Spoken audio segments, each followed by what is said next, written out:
There is a lie we are told from birth, a lie that keeps the poor and the middle class running on a hamster wheel until they die. The lie is simple. Put your money in the bank. It's safe. It will grow. If you are doing this in 2026, you are not saving money. You are actively destroying it. I'm going to show you the math that the banks pray you never figure out. I'm going to show you how holding cash in a savings account right now is mathematically guaranteed to make you poorer every single day. And then I'm going to tell you exactly what I do instead. I'm not a financial advisor. I'm just a guy who started with zero, born into poverty, scratching for every dollar. I learned that the wealthy don't save, they allocate. By the end of this, you will know how to bypass the bank and lend your money directly to the infrastructure that powers your city, earning 8, 10, even 15% interest. But first, we have to diagnose the disease. As of early 2026, the average interest rate on a standard savings account is still pathetic, hovering around 0.4%. The bank takes your money, parks it in government treasuries or central bank instruments, and earns over 5% risk-free. They pay you 0.4%. They keep the spread. They are using your labor to build their balance sheet. And while they underpay you, the silent thief is robbing you from the other side. Inflation. Official reports might say 3% or 4%. But ask yourself, has your rent only gone up 3%? Has your food only gone up 3%? Real inflation for the things you actually buy is higher. If real inflation is 5% and your bank pays 0.4%, your money is losing over 4.5% of its purchasing power every year. It is an invisible tax on your obedience. I saw this with my own son. We opened an account, put money in, left it alone, thinking we were being responsible. We came back years later, zero, drained by dormancy fees. In 2025 alone, financial institutions extracted billions in overdraft and service fees. That is not a service industry, that is a predation industry.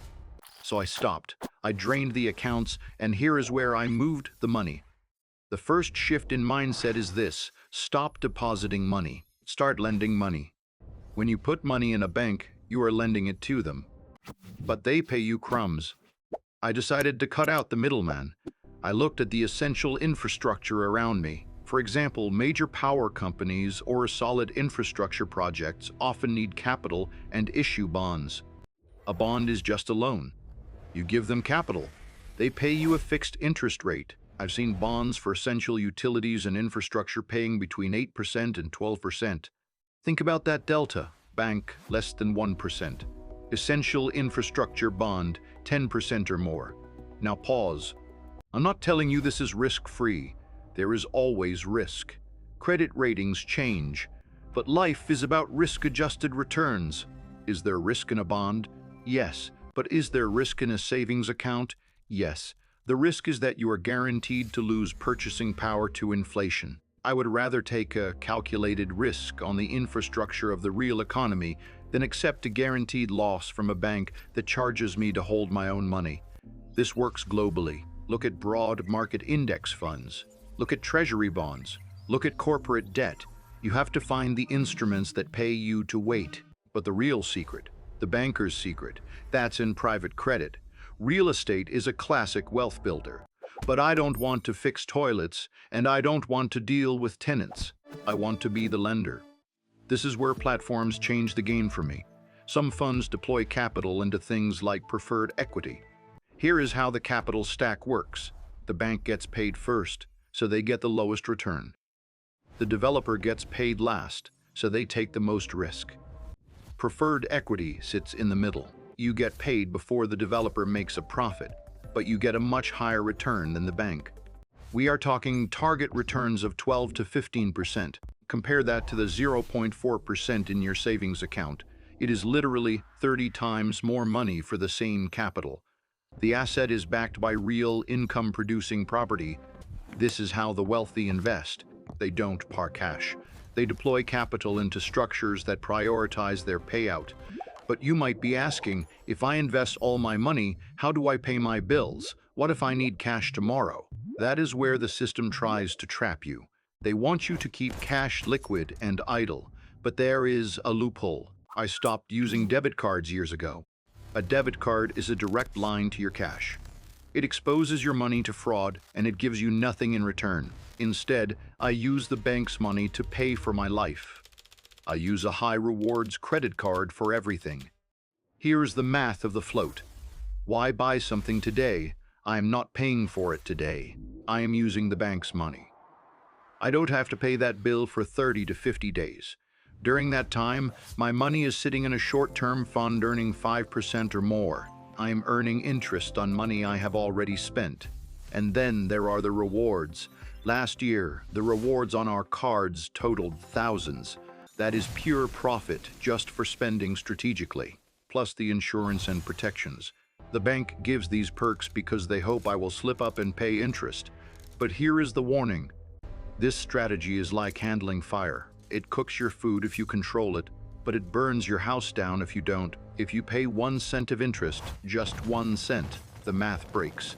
The high interest rate will wipe out every reward you earned. The bank is betting against you. They are betting you are disorganized. They are betting you will forget. Don't let them win. I told you I was born into poverty. In that world, cash was king because we were afraid. We were afraid the money wouldn't be there tomorrow. We thought the bank was a fortress, but the bank is just a business. And if you are a depositor, you are not the customer, you are the supplier.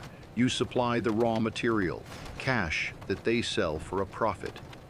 Inequality is real. If you walk into a bank with $10 million, they treat you like a partner. If you walk in with $100, you're a number. But technology has democratized the tools.